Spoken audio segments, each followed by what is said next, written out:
Good Morning Wilmington is powered by DART, Delaware's transit service. Moving forward. Good morning, Wilmington. Good morning, Wilmington.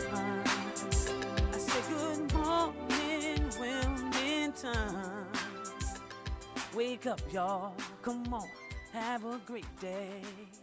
What's going on? Good morning, Wilmington. It's your main man, Big Iv, the talk of the town, Mr. DETV, CH.com. And look, it's been a heck of a day and a heck of a week, and I have my co-host with me, Joe Richmond. Joe, what's up, man?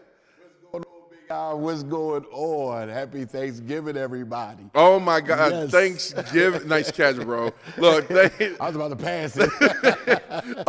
yo, and speaking of passing, man, like Tuesday, man, you passed out a lot of turkeys out, man. Oh, man, it was phenomenal. I'm not even going to begin to start trying to count. All I know is that tractor trailer kept going around. Every time I went around the block, it came with about 8 more pallets of turkeys. Oh, my God. And then DART bus, it was how many buses they had? 4 or 5 different buses? Yeah. Because we had enough hands to grab all those turkeys to fill those buses to get it out to those people. Yeah, and if you just tune in and wonder what we're talking about, on Tuesday we had the first annual Big Ives Turkey Drive, and we gave out 6,000 turkeys. That means we fed 24,000 Delawareans, and we're super excited. And one of the things, Joe, that when we were doing it, right, I just kept hearing vessel, right? Be the vessel. And thanks to everyone, all my partners and friends that came and volunteered.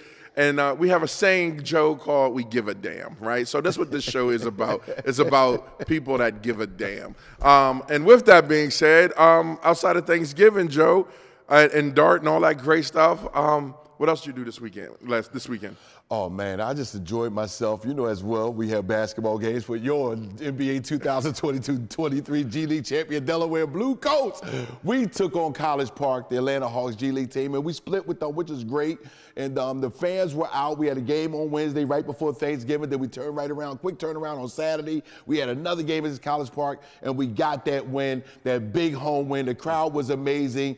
And you know what? You just could see the community coming together. Not only did they support you, Big Ive, but they came out in droves to support your Delaware Blue Coats. And we thank you guys so much. Look, let me tell you, 3-3, man. And look, we got a young team, right? Yes. We have a young team, but the team, tell me a little bit about the team, man. Oh, man, you can go from everybody. You know, we got our veterans back in Jared Brownridge, Pat McCall, you know, Derek Cover, who's been a little banged up. Him and Pat a little banged up. So that kind of adds to the schedule. But, you know, Terquavian Smith, oh, man, Derek Cover, who I mentioned. Chris Clark has been holding it down immensely. Melvin Fraser has been just phenomenal. Yeah. And that boy David Duke is something special. I want to tell you that right now. Him and Javante Smart, you got Cumberland playing that defense. You got Brown Ridge, who adds that little flavor that we need. Right. But at the end of the day, we're a little young. Right. But we got plenty of energy. We have athletic as all get out. We play defense. But you know what? With our coaching staff, Ryan Ayers is with us, Randy Ayers' son, who was with the Sixers. And, you know, JP's back, Sham is back. But but we have a phenomenal coach, and Coach Mike Longobardi, who came over with Coach Nurse. And he's getting us, I think he's starting to find his groove. I think he's starting to find out where he is, where he wants to be. But you know, it all comes together because of the #1 mascot in the whole G Leagues, Cody, and our fans. That's what makes it happen. Yeah. And I'm so excited that, you know, we got that home win for our fans, because our fans have been phenomenal. We got the best fans in the G League, bar none. I know everybody says that, but you come to a game and you'll understand what I'm talking about. I mean, look, you got a beautiful facility, amazing basketball game, and some amazing fans, man. What else could you ask for? Now, Joe, let's talk about tonight, man. Tonight is going down.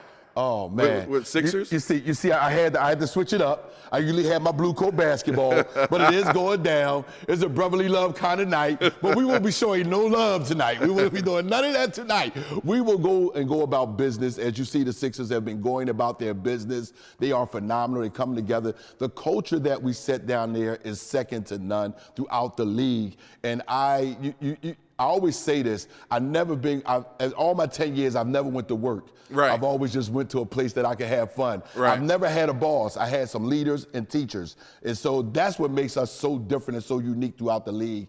And tonight is going to be phenomenal. I think somebody told me I might be there. Shoot, I'm going to be there. You don't got to worry about that. Ain't no might, man. Just look for that camera. Look for me on baseline. You don't got to worry about that. I will be there. Yes, I've been sir. waiting for this game. You know what I mean? You and about 10, 20, 30 other thousand people. Bro, this game is it right here. I can't wait. Also, outside of the Sixers, man, what do you think about them birds, man? Are y'all ready? E-A-G-L-E-S, Eagles. It don't get no better than that. And if anybody else, I don't do no debating. I don't do no back and forth. I don't do no hating on other teams. I know we do what we do. And that coach we got, that man nobody talking about. Yeah. Because if you looked at the interview after halftime, you know what he said? He says, we got to do better. Coaches and players. See, when you hold everybody accountable, that just hits a different tone. A lot of times coaches throw it on players, offense, defense, but Coach Sirianni, he says, we got to do better. And guess what? In the second half, did they do better or what? Heck yeah, they did better. Boy, they had everybody scared out there, man. Look, everybody at home was like, did you see Facebook and Twitter? Like everybody was going through it, man. Yo. That touchdown, it was the nail in the coffin. It made put everybody at ease. Yo, and that's what it talks about. That's why it's called a team. Everybody Right. does their part. When one's not, the other one jumps in. Right. And you look at, does Jalen Hurts, does he play poker? Does he play something else? Because the board face don't change. I mean, bro, It no don't change. His emotion. expression doesn't change. No emotion. A right. bad turnover, an interception, a fall, a touchdown down, a handoff, or if he running it in, his expression doesn't change. Yeah. And I think that's just a testament to who they are as a team, the whole body of who they are. Yeah, I love it. Hey, Joe, when's the next game for the Blue Coats, bro? Oh, come on, this Wednesday. This Wednesday night, 7 o'clock, it's going down at Chase Fieldhouse. We're going to take on the Long Island Nets, Brooklyn Nets G League team, and I'm looking forward to them because they're right where we need to be. So if we get this win, we position ourselves, because it's kind of bunched up right now. It's early in the season. Yeah. Even like last year, we was at 5-10, and we ended up being the champions. He gonna wear the ring. You gonna wear the ring though, for real though? You see that? I don't have mine. Yeah, we end up being the champions, I love it. You know what I I mean? love So, though that is a legit NBA G League championship ring right there. Yeah. It's not a replica. No. And I've been blessed. I've been here all 10 years, and I'm so thankful for this opportunity. And DETV has been there every step of the way, and we thank you, Big Ive. Man, I thank you too, Joe. I thank you too. So make sure you come back after that W on Wednesday, man, to keep us informed of what's happening down at Blue Coat Nation. That cool? Oh, man, come on. You know what? Y'all come on out this Wednesday. See us 7 o'clock, Chase Fieldhouse. We love to have you. Come and be a part of the Blue Coat family. Bluecoats.team. Come on out and hang out with us. I love it. So look, with that being said, we're going to take a quick commercial break because I'm bringing back 3 capeless superheroes that's doing things in the community. Yes. Now, if you heard of Sean's House, you heard of Sean's Room, and you heard of the Teen Warehouse, I got these capeless superheroes to tell you what's going on next in Wilmington.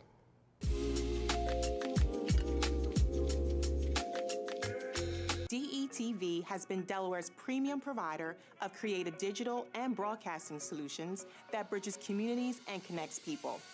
We create great stories for all audiences. We deliver independent news throughout Delaware. We are digital platform innovators. And we develop marketing and sales solutions so you can stay connected to your audience. Now, why do we do what we do here on DETV? We do it because we care. So, keep watching and follow us on all of our social media platforms. Remember, DETV, online, on air, on time. Still searching for cheap gas prices? Dump the pump and ride DART. You can DART to your destination for only $4 all day. Let DART do the driving while you enjoy our free Wi-Fi available on all buses statewide. While scrolling through your favorite apps, don't forget to download DART's free transit app for real-time bus information and enjoy the convenience of contactless fare payment through DART Pass. So what are you waiting for? Dump the pump and try transit. Visit dartfirststate.com or call 1-800-652-DART.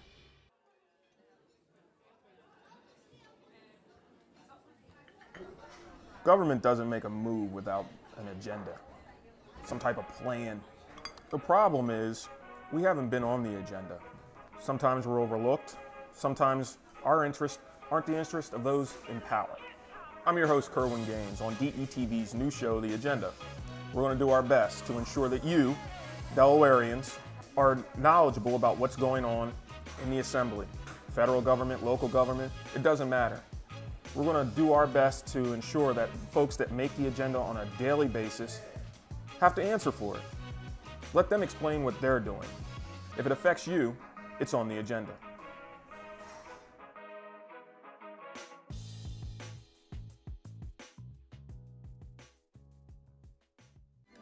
Good morning, Wilmington. I say good morning, Wilmington.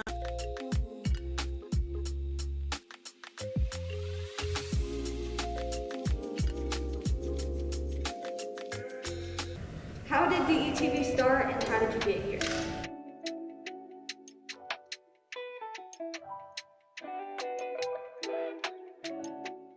DETV started approximately 10 years ago in the basement of my home. I had an idea to show people of color doing great things, but what happened was I got to the point that I said, I'm gonna just show people all together doing great things. The motto and the moral was to bring people together instead of using media to rip people apart. And doing that, you know, I just did a lot of hard work, a lot of free stuff, a lot of things of just showing people being themselves. I figured that media, and I saw that media wasn't doing that, so I just decided to give it a shot, not knowing that it would bring me to where I am today. I had a great journey doing it, met some amazing people, did some amazing things, worked on some amazing projects, you know, and with just a lot of hard work and a bunch of sacrifice, I'm here today. I done worked on everyone's campaign in the state of Delaware, and now, you know, I'm just doing what I do and doing it with friends. My biggest accomplishment right now would have to be this, hands down, without a doubt. We want to make sure that we inform the community wholeheartedly. So again, they can have all the information that they need. For more information, you can find us at detvch.com. You can find us on YouTube. You can find us on Twitter and Facebook under DETV. Be sure to check us out. Tell me what you think.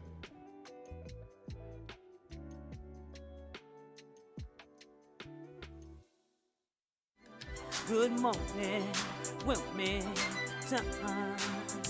I say good morning, Wilmington. Today we have a meaningful episode here on Good Morning Wilmington, one that addresses an issue touching countless lives. Mental health is here, and it doesn't discriminate. And today we're shining a little light on a remarkable initiative right here in our community, soon to be housed within the Teen Warehouse. Today we come together to celebrate the legacy of Sean Locke. His boundless kindness and love have ignited a spark leading to the creation of SL24, Unlock the Light Foundation. The Unlock the Light movement champions three impact goals are to educate high school students and college students, recognize the signs of depression. Second, to obliterate, that's right, the stigma surrounding depression. And finally, to ensure essential resources to being ready to those that need them. And today we're joined by three capeless superheroes, Logan Herring, Chris Locke, and Dave Sysko. Hi, gentlemen, how are you doing? Thanks for coming. Some great things you guys are doing in the community. Thank you. All right, so we got the beginning of the Mac Gym at the warehouse and Sean's room. Right. All right, let's start with Mac Gym. What's going on, Logan, there? Yeah, so I'm a pass the ball. Okay. Fitting, right? I'm a pass the ball to Dave Sysko, who I think was really the brainchild behind this. You know, when we opened the warehouse a couple of years ago, it wasn't complete. You know, we wanted to get the teens in there, build some momentum, but we knew there were some areas that we wanted to continue to develop, and the gymnasium was one of them. The gym, when we moved in, it had VCT tile, and if you don't know what VCT tile is, it's like a tile in a classroom. The church tile. The church tile, right? Yeah. And so that's not fitting for kids to be playing, right. You know, activity, sports, and things like that in the gym. So we just wanted to update that when we saw the opportunity present itself. Okay. And we were talking to to Dave, who's been one of our biggest supporters. He's been my biggest supporter. He's a big reason why I am where I am today, and that's a longer story for another day, perhaps. But we put our heads together, and we were able to tap into a fund to put the money behind the resources necessary to update the gym, and it's beautiful, and we're excited to cut the ribbon on it on December 6th. Oh my gosh, right around the corner. That's right around. And before we go to Dave real quick, I want to touch on the Teen Warehouse for those that are viewing that don't know what the Teen Warehouse, what its superpowers are. Do you mind telling everyone about that? Well, the superpower of the warehouse is for teens by teens. It was created by teens, for teens. And so artistically, the architecture was done by teens. The interior design, the programmatic design, everything was really cultivated by teens. And we employ over 200 teens per year. Right. And we have an executive committee that's about 8 teens that pretty much run the warehouse all year round. We pay them 15 hours a week to run the warehouse. You know, we like to say it's teen-led, adult-guided, so we do have some adult supervision in the house. Right. But at the end of the day, it's all about cultivating teens. And so we have 5 pillar areas: recreation, education, arts, career, and health. And after school, It's on an the weekends, ecosystem. it's a big deal. And you know, when you empower the people that are being impacted by the work to actually lead the work, you'll see the changes that are needed. All right. So, Dave, tell me, what was the thing that first of all, people don't know Dave. They living in a rock, right? Okay, let's say that. Mr. University of Delaware, you know, he holds a record there. Tell the people the record that you hold there, Dave. 45 points in a game. And then the single season average of 23.4, but who's counting? I know that's right. So why did you team up with the Teen Warehouse with this? Well, I go way back to Logan. First of all, I've always told politicians never follow Chris Coons. Now I know you never follow Logan Herring. Now why is that? Because he's so good. That's why. You know, I go way back with Logan and the things we did with the Boys and Girls Club, that he did with the Boys and Girls Club. And we pretty much followed him to the Reach Riverside project, which is a much bigger project. Logan might talk about that later. But one of the early focuses was the Teen Warehouse. It was a thing that was going to tell the community, this time it's for real.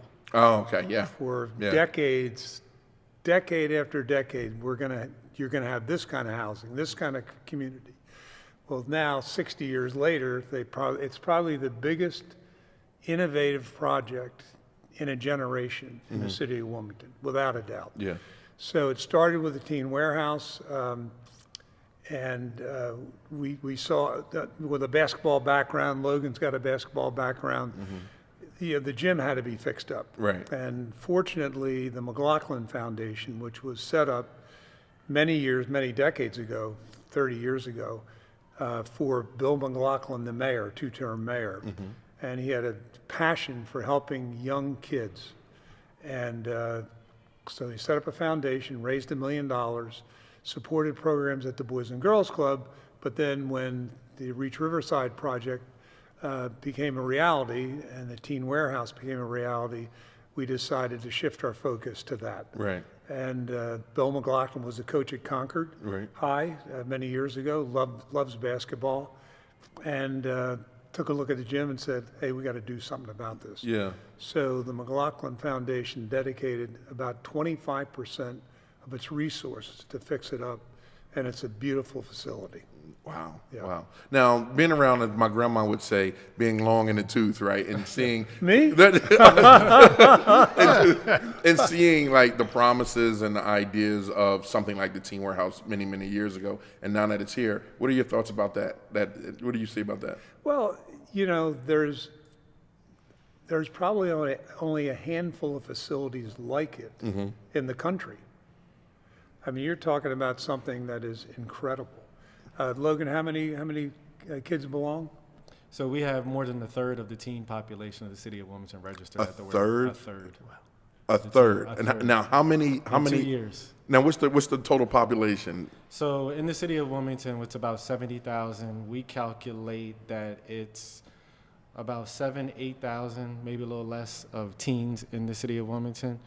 And we've registered over a third of the teen population. That is huge. Yeah, and the thing is, you need to go there to see the impact. Right. The technology Right. in each of the rooms, the curriculum that the kids can participate in, and they dictate a lot of this, what they want, what they need. Yeah. And it's an incredible situation. Now, with all the programs that's going on at the Teen Warehouse, there's another program that's initiative that's about to happen, and that's Sean's Room. Yeah. First of all, thank you. Thank you for being here. Thank you for doing what you're doing. Thank Another capeless superhero. Now, how did that come about? That relationship? There's a lot of relationships that making this warehouse work, and I love it. Well, very organically, and then I'll pass it to Chris. It's a lot of basketball metaphors here, right? So, Right. Well, so the genesis of the warehouse really started in 2017, and Dave was right there at the table with me and a couple other people. And it started at Kingswood and said, we're not providing our teens in the city of Wilmington with the resources that they need, space, facilities, whatever the case may be.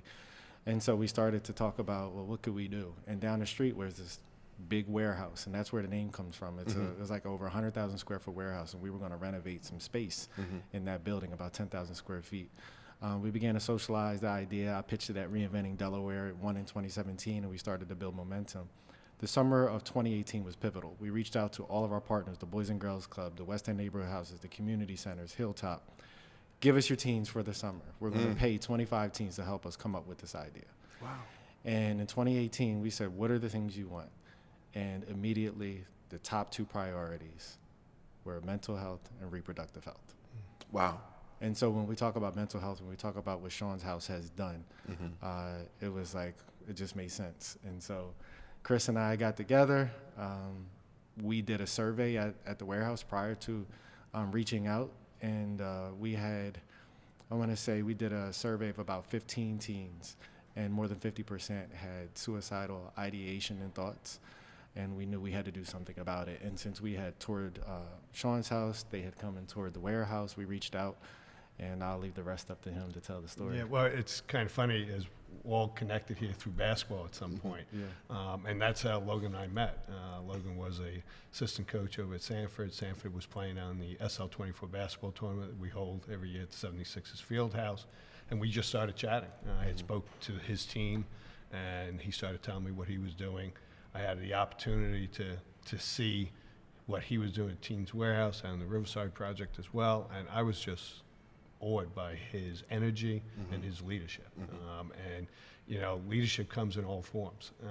And Logan is a transformational leader. What he's doing for the city of Wilmington is just awe-inspiring, and we wanted to be part of that.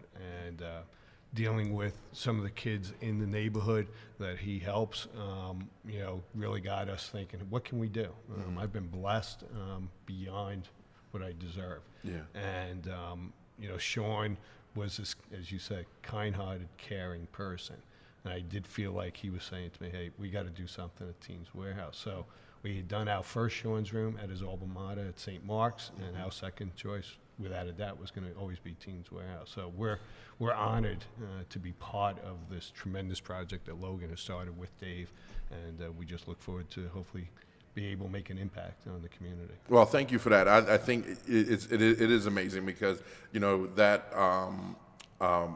neighborhood over there for years has been forgotten about, and now when you look at the entire ecosystem from the Teen Warehouse to East Side Charter and the programs that's with inside that are helping these kids. Can you explain some of the advantages that the kids in the neighborhood will have with Sean's Room at the warehouse? Because again, we've been overlooked, right? And now it's something that it can really help. And can you talk about what Sean's house has done? Because I think that would give a glimpse into what Sean's Room is probably capable of, and then maybe what Sean's Room has done in St. Mark's as well. So Sean's house, we created it 3 years ago, and really it is a place for young people to come and have a conversation. For a lot of them, maybe that first conversation dealing with some sort of mental health issue.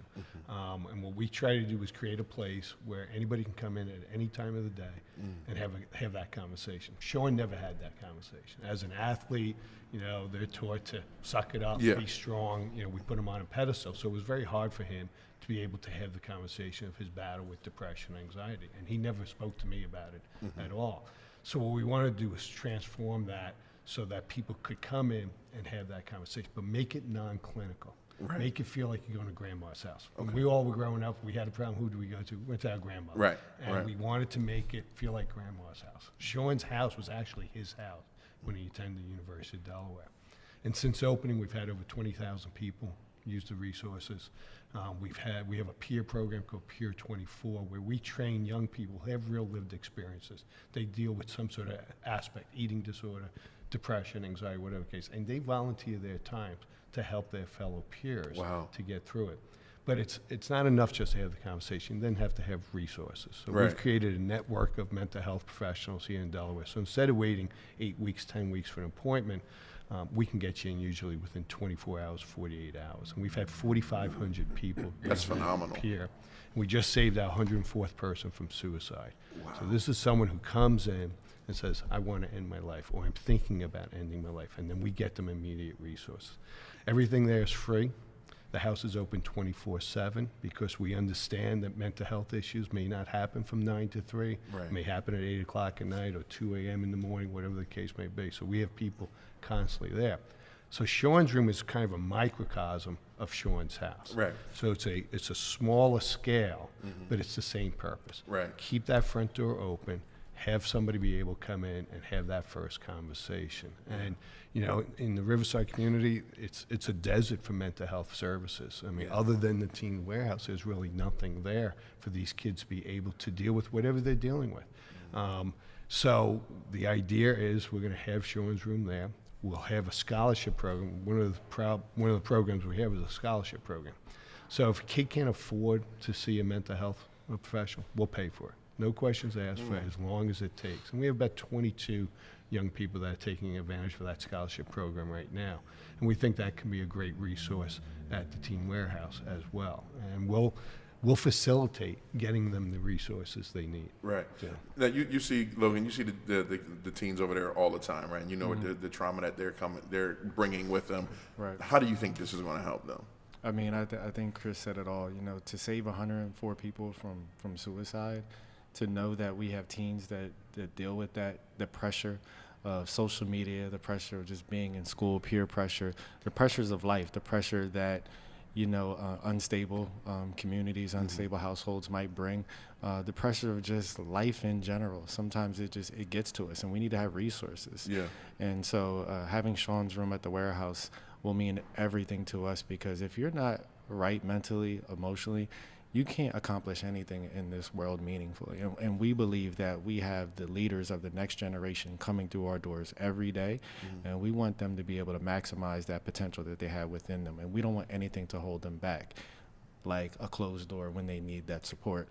And so having the resource within the doors of the warehouse, which is a safe place for them, mentally, emotionally, physically, spiritually, every way possible, we think that is going to have a huge impact. Yeah, when you hear Teen Warehouse, you know, like you said, safe place. When you hear Sean's house, it's safe haven. So it's a perfect combination for these teens that come in, along with the gym where they could go in there and drop 50 on them. And the gym is more than that. So I saw Joe here earlier. And I was going to offer to him if he has any of the professional athletes that want to come through at some point, because we're very purposeful in the way we design the gym. Okay. The MAC, let's call it the MAC. And so at the MAC, we have high school three-point line, we have college three-point line, an NBA three-point line, and we even got a little funky with it. We got 3 4-point logos, work group logos. Okay. We also have 2 large television screens up on the wall. So if you want to have some type of event to be held there, we can do that. And then we have this massive scoreboard in the shape of the warehouse logo. And on top of that, we also have shot clocks. So again, just making sure we cover all our bases for whatever use we need it for in the future. But it's not just about sports, right? It's a gathering space that's so much more, and that's what the warehouse is all about. So yes, we're addressing mental health, physical health, with the MAC, and so much more. Yeah, and I mean, there's a lot. I'm sorry. I was just going to say, you know, physical health, mental health, they're connected. Right. So you cannot perform physically if you're suffering mentally, and vice versa. And you know, we're honored that we're going to be there to do the ribbon cutting for not only the MAC but Sean's room, because I really do see the two spaces being really interrelated, connected to really what we're trying to do, which is make that young person feel healthy physically and mentally. And it's so true because you were talking about like how we're raised, right? We're raised to be like young men are raised to like suck it up, don't cry, don't show emotion. Absolutely. Get back out there and go get them again. Yep. And suddenly, you know, we're as adults, and you know, it grows still in us. Yeah. So I think that is I believe that is, you know, Sean's room at the warehouse is it will be a tremendous success for our community. Because I think stats said 1 out of 3 teens are suffering with some type of depression. Without a doubt. And growing every day. It is, and we've seen it over the last 4 years with COVID, you know, the mental health aspect, and Logan mentioned social media. I mean, that is truly having an effect on our young people. You know, Dave and I are a little bit older than Logan, by a little bit. I mean, when we did something wrong, 5-10 people found out about it. When a kid does something wrong today, it replays over and over again. 400 people know about it instantly. Right. That is a tremendous amount of pressure. And now if you're dealing with depression, anxiety, that's going to make it even worse. Right. Or if you don't have it, it could cause it. So, so the way the kids are growing up today is a lot different. Now you add in other stresses, you know, trauma of whatever's going on in their lives. Right. That's a lot to ask for a 14, 16-year-old kid to handle. Yeah. So hopefully we'll be able to put a small dent and try and help some of the issues that are going on. So if there's a teen watching right now, or even an adult, or someone, right, but we're focused on a teen. If there's a teen watching right now, what would you tell them, like the signs of depression that, you know, you would say, hey, come knock on the door right now. We're there for you. What would you tell them the signs of depression? Yeah, so I always say I'm not a mental health professional, so I speak as a dad. So I think some of the signs you want to look at is it's not a feeling. It is really an underlying, I can't feel joy. And some of the signs you'll see is if they stop doing the things they like doing, if they seem to, their temperament has changed. They seem to be getting more angry, or things are bothering them more. There's little breadcrumbs that you can see. You know, for Sean, there was little things that I was just ignorant to because I didn't know anything about the disease. I thought it was a moral failing. I thought it was a character flaw. It's not. It's a disease. And just as your blood cells attack you when you have cancer, your brain is attacking you when you have depression, anxiety. So as a parent, I would say, if you see your kid not being quite their normal self, sit down and ask them what's going on. And address it as if you thought your kid had cancer. Don't brush it under the rug. Don't tell them, suck it up, look at all the blessings. These are the things I would have done if Sean had come to me. I would have said, Sean, you're Sean Locke. You have everything anybody could ever hope for, but it's not about that. And you opened the segment perfectly. It's an indiscriminate disease. It doesn't care if you're black, white, rich, poor. It doesn't care. It's indiscriminate, just like any other disease. And that's what we have to get to as a society. No, this is a disease. No one did anything to get depression, anxiety, or mental health issues. Yeah, I'm sitting here and I'm thinking when you're saying it's a disease, right? Like we were growing up and we didn't have all this intake of information. And social media just wasn't there like that, right? And now you could think about all the everything that these kids are being, sex, music, grades, you know, being popular.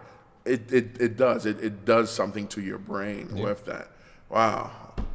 Dave, where were you? I think you were going to say something earlier. Well, I want to make sure when you think about the the MAC at the warehouse, it's much more than a basketball court. Right. You know, they have community gatherings. They talk about violence, how to help the teens. Those large TVs, if they have slides and things like that, they can see them. So it's much more than that. And the other thing I wanted to say is it's amazing to me, really, that the McLaughlin Foundation, it's headed by the mayor's son, Bill McLaughlin, and the other lead director is Joe Kane. The commitment they've made, I mean, basically they've committed the entire fund over the life to the warehouse. Wow. I mean, that's a biggie.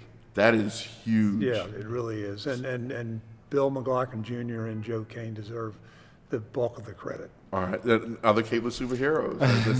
And that's what legacy is, right? Yeah. Like this is a show of legacy right here. You have people that are not with us anymore, but we're honoring them, we're celebrating them, and we're just keeping things moving to better, you know, the world. And it was crazy because when I first started DETV as a nonprofit, the word I kept hearing was impact. impact and impact. And that's what you're doing, that's what you're doing, and that's what you're doing. And I want to be not the first, but one in the many to say thank you. The world appreciates it because it is about making the world a better place, and especially as a dad and losing your son and then taking that fuel to make sure someone else doesn't, it's a lot. So, but celebrate it. So thank you for what you're doing with that.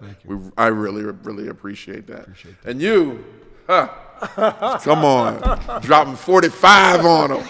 This arm is bigger than this arm. So this what, 60 years now? 60 years. 60 years. People talk about, like, you don't understand the power of sports. Right. Like, we're all connected through basketball. We all have it in common. I mean, we met at a basketball game, me and Chris, and Dave supported, my first nonprofit that I ran with Eugene Young, who's running for Congress, and my brother, Shannon Watson, and it was a mentoring program for student athletes, but basketball was the carrot that we used to attract the teens. And now when you talk about what we're doing here, the MAC and Sean's room, it's basketball. So I know you going to the Sixers-Lakers game tonight, and so thank you so much for inviting me to come. I got you. Don't worry about it. I got you. I got you on the next. A couple other games. Get you on this one. So my wife bought me tickets last year for LeBron's performance on his 38th birthday. Oh wow! And he dropped in 40. Vegas? No, it was in Atlanta. Okay, close to Vegas. Black Vegas. Black. and he dropped 47 points. So I hope you get to witness something like that because it is special what he's doing.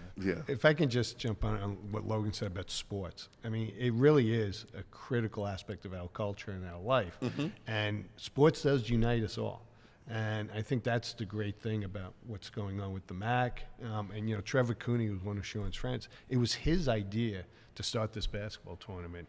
And he said, and it was such a poignant moment, he said, if we can use basketball to talk about mental health, will impact more people that way than if you just spoke about mental health. And without a doubt. It's the truth. Yeah. And we have 7,000 people show up for this tournament now, and they get that message. And I can't tell you how many fathers come up to me, regardless of their socioeconomic background, and thank us for doing this basketball tournament because it's one of the first times they've ever had a conversation about mental health.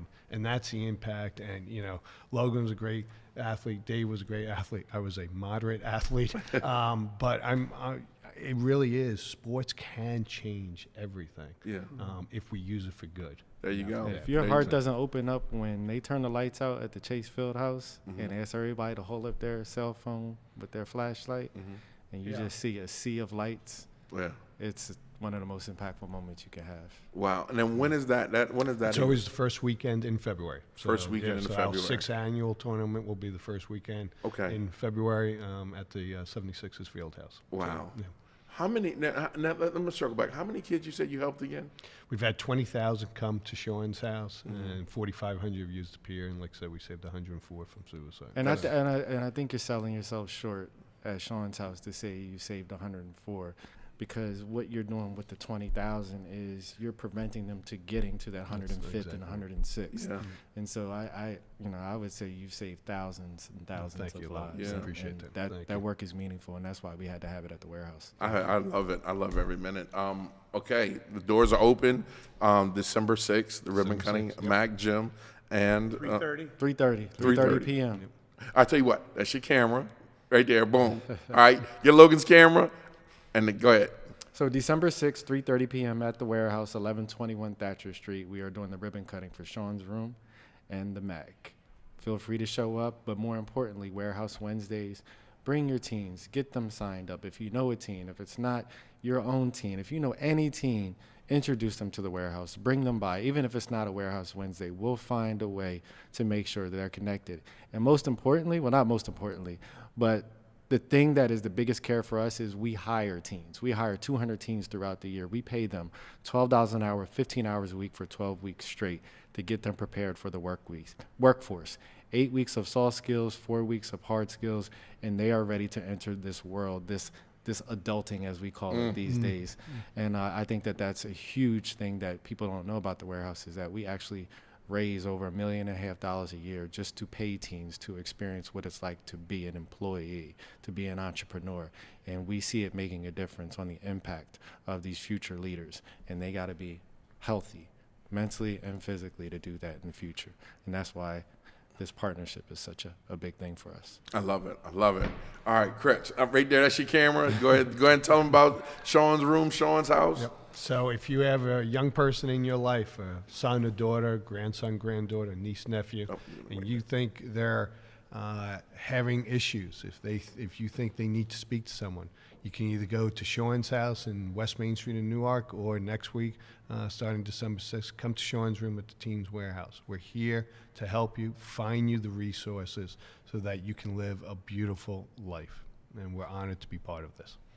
All right, you're up, Dave. I can just say, as Logan mentioned, he has these tours on Wednesdays, and it's more than just the warehouse. It shows how many houses have been built. We've built 141 homes, and out of the 141, because we're always questioning, are you gentrifying? Gentrification, we have weaponized that word. There's nothing wrong with gentrification, except for when you displace people through gentrification. Gentrification is about moving a low-income neighborhood to a higher-income neighborhood, and we're doing that in Riverside. So out of the 141 homes we've built, 125 are occupied by people that literally moved across the street. So through this work, we're not displacing anyone, but we will be building over 700 units of housing. So Dave's talking about the tours we do every other Wednesday, and you can sign up for those at reachriverside.org, workgroup.org, WRK. And the tours are typically from 10 to 11:30 a.m. on Wednesdays. And I think coming up in 2024, we're going to be doing 2 tours a day because the demand is so high. We have people flying all across the country to attend those. Maybe you can just talk about the pillars for that community. It's not just about housing. Yeah, so REACH is an acronym. Like most things in the work group, we create acronyms. I'm called an acronymologist. And he is. REACH is redevelopment, education, and community health. And so not just building homes, we are also starting construction on the new Kingswood Community Center next year. Second quarter probably of 2024 is going to be a $50 million facility, 80,000 plus square feet. Actually, our project engineer is a young man, 23 years old, from Riverside, Deontay Martin, who's also managing the Eastside Charter project as well. Yeah, so we're looking at economic development up along Northeast Boulevard. We got the warehouse, we got Eastside Charter, we got Kingswood, we have the new housing, and so much more in store for the neighborhood. But everything we do, we empower the community to be a part of it and to really lead these efforts, and the warehouse is just an example of that. What about education and healthcare? Yeah, so education, it's a cradle to career pipeline. So we start with early learning at Kingswood, where the last 2 years our kids are 100% kindergarten readiness, which doesn't happen anywhere. We have the highest paid early learning staff in the state. And most successful. Most successful, and Dave's my number one cheerleader. That's right. That's right. That's right. Besides my mom, let me not give him that credit.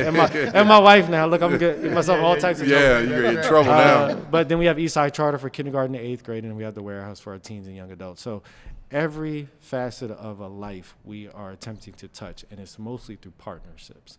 And partnerships like the one we're talking about today. Let me ask you this, man. Okay, we're going to keep this thing going. Why? Why are you doing what you're doing? Why is the warehouse doing what it's doing? For me, it's very personal. I've had access to a lot of resources, a lot of people like Dave. Dave, if it weren't for Dave, I would not be here. And I mean that wholeheartedly. And so it has really allowed me to tap into my potential. And too often we have barriers that are put in place for people, particularly that look like myself, that look like you, Ivan. And what we say, we're removing those barriers. Right.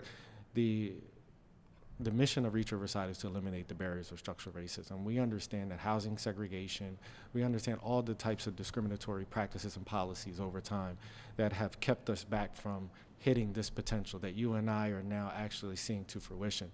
So there's more Logans, there's more Ivans, there's more Eugenes, there's more Aaron Basses, and the list goes on. And we believe that they're coming in the warehouse every single day. Yeah. And so why wouldn't we invest? That's a good investment to me. Yeah. So, let's not forget healthcare, because isn't that the basis of how people succeed or don't? Absolutely. And who the major partner is? Yeah, so Christiana Care has been there every step of the way. They gave us a $1 million gift back in 2018, I believe. They were really one of the early adopters. The people that buy the iPhone that line up as soon as it comes out, but then you have people that buy it later. They were front of the line, like, we want to be a part. We want to be a part of this. And they understand that the majority of your health needs, 80%, at least 80%, take place outside of the doctor's office. Right. Right? So that's housing, that's education. It's all the things we're talking about, right, that happen outside. And so they said, we want to be a part of that. Yeah. And so, like we said, redevelopment, education, and community health. And you can't have a comprehensive revitalization without having all the needs that are met. And we believe we're meeting all those needs. I'm sorry. I was going to say, Logan, Dave's become your co-host. I love it. Logan talks about, you asked why does he do what he does. And, I think for all of us here, whether it's being friends with former Mayor McLaughlin or my son Sean or Logan, it's personal. It is truly personal. There's a reason why we do this, because Mayor McLaughlin was a great man. I had a chance to meet him as a young attorney here in town, and he was a phenomenal leader. Yeah. And Logan has that personal connection to the community that he wants to make sure that the opportunities you have been given can be given to others. And same thing with my son Sean. I mean, I don't want any dads or mom to deal with what I've dealt with the last 5 years since losing Sean. It's devastating. And I know Sean would want us to do this work. And I think that's why these two gentlemen are here too. They have it inside them. Right. They are as a person that they know this has to be done. Yeah. Because we need more Logans in the world. And we can't have a kid who's not getting the right education or not getting the right health care or not getting the opportunities to be able to succeed. We need to help them to succeed because they all want to succeed. Right. My daughter's a teacher in the city of Baltimore, and I've learned so much watching her career the last 11 years being a public school teacher down there. Every family wants their kid to do better than themselves. And it doesn't matter whether you're a family in Hocassin or family in Newark or family in Riverside. You want your kid to do better than you did. So we have to give them the opportunity to do better. Yeah. And for some, that means we really have to step up to the plate and help those who need help. Yeah, So, and that's what it is.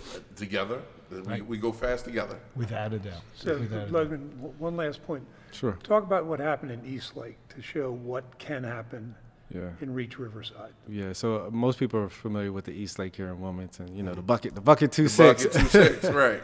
That's what I know it as. There's another East Lake. There's an East Lake right outside of Atlanta, Georgia, in Decatur. Okay. And that's where we've basically took our model. It's the purpose-built communities model. There are 25 purpose-built communities around the country, but it started in East Lake, Atlanta, Georgia, next to the East Lake Golf Course, and there was a housing project that they took this model of redevelopment, high-quality mixed-income housing, cradle-to-career pipeline, community health and wellness, economic vitality, and they poured into that community. And 25 years later, it is the example that the other 24 network members around the country are following. And so Reach Riverside is a part of that network, and we're following that model. Right. And sometimes you have to see something and say, wow, they had success doing it. It's possible we can do the same thing. What were some of the measures? Yeah, and so they've taken a neighborhood that was one of the most violent neighborhoods, $35 million in drug trade, one of the worst performing schools to the best performing school in Atlanta, Georgia. Did they? Yeah. You talk about, workforce development. They only had a handful, a small percentage of people working. Now it's 100% people working. They've improved the housing stock from the houses were worth like $30,000, now they're like $400,000 in that neighborhood. And the entire ecosystem that you talk about is benefiting from it. And then, Drew Charter School is one of the most phenomenal schools you'll ever see. And so we believe Eastside Charter is going to be that, that Drew Charter. We believe that the housing is going to be the housing that's in Eastlake. We believe Kingswood is going to set the market, and the warehouse is basically just the catalyst to fuel it all. All right, so in 20 years, where do you see that this whole program process in 20 Well, years? in 20 years, I'm going to be out of Riverside because Riverside no longer needs us. Right. I don't believe a nonprofit exists to be a permanent crutch forever. And that's why we call ourselves tax-exempt businesses. We're operating a business to have an impact and return on the investment. Right. And so when you invest in a program like Empower, which is our economic mobility program, every dollar invested in Empower yields, I think it's over $8 return. Investments in RISE is a $10 return. Investments in the Early Learning Academy is a $6.80 return. So, you're a businessman. Those are major that's major returns. numbers. Yep. And so as we keep returning that investment back to the community, Reach Riverside will no longer be needed. Maybe we move on to another neighborhood or other neighborhoods around the country and help them, the city, the county. But right now, we want to make sure that Riverside gets done the way it needs to be done. Right. And listening to the community allows us to do that. And I believe that in 20 years, you won't be hearing about Reach Riverside. How many anymore. families is it being impacted? now. Yeah. So right now, I would say we're at about 5,000 families per year that we impact, and that's a modest estimate. Yeah. Obviously, that's not all the families in the housing, but as you know, coming in and out of these doors, every time you touch a life, that's a life that's being changed. You may never know the impact you had on those lives. People that poured in my life would never know that I'd be here sitting at this table talking to Big Ive, who just did a turkey drive. Yeah. Right. But Logan, when we have a board meeting, this is what I say is, success for our nonprofit is in 20 years, there's no need to have a Sean's Room. There's no need to have a Sean's House. That we deal with mental health issues just like we deal with physical health issues. And I think a lot of nonprofits lose sight of that. Yeah. You are successful when you achieve your goal of eradicating the problem that you're trying to eradicate. Yeah. And Logan and I have had conversations about nonprofits, and you have to run it like a business. And you have to have goals, and you have to achieve those goals, and then say, okay, what are we going to do next year? What is the plan? Yeah. But that's how I see success. I mean, it's been 5 years since we started the foundation, 3 years since we opened up Sean's Home. But success will be in 20 years. Hopefully, there's no need for it. And then we'll come back and you'll be syndicated all across the country. Yes. This is what we achieved in Delaware. Now, where else do we need to come? All your markets that you're. There we go. There I it love is. the 20-year plan. And Delaware gives us Delaware is unique because we are so small. Yeah. You can do a lot of things, whether it's DETV or Sean's House or it's what you're doing. I mean, Teens Warehouse. I mean, we can do that because that's the great thing about Delaware is I know somebody who you knew somebody 20 years ago, and boom, let's get it done. We're all connected. We're all connected. It's a great blessing. What Brian Shoup say and McBride, state of neighbors. State of neighbors. State of neighbors. Yeah, And that's it. right. I love it. Gentlemen, thank you so much for your time and space. I really appreciate it. Thank you for everything that you all are doing in the community. I love it. All right, that's what it is. Capeless superheroes. I swear I'm gonna get me a trophy just to start handing out to people. Logan, tell people where they can find you. Yeah, so you can find me. I would say just go to workgroup.org, WRKgroup.org, if you want to get in touch with me personally. LinkedIn is probably the best way. I'm on Facebook. Surprisingly, I'm not on Twitter or Instagram. I just don't have enough time. I hear you, bro. I hear you. But yeah, and you can email me, lherring@reachriverside.org. Happy to connect with anybody that wants to. All right, cool. Chris? Sean'sHouse.com or unlockthelight.com. I'm saying with Logan, I have no social media presence whatsoever. So if you want to email me, you can call Chris at langdevgrp.com. That's my business email. My man. I am unreachable. All right. I got nothing to say there. He's like, look, I'm good. I done did my time. I'm riding it out. No, thank you so much, bro. I really appreciate you. All right, this is your main man, Big Ive, talking to town. Make sure you tune in to DETV for more amazing information that's going around the state of Delaware, because we're here to make sure that you are informed. All right, with that being said, I got no more. Love you. Feed someone, clothe someone, most of all, forgive yourself. DETVCH.com.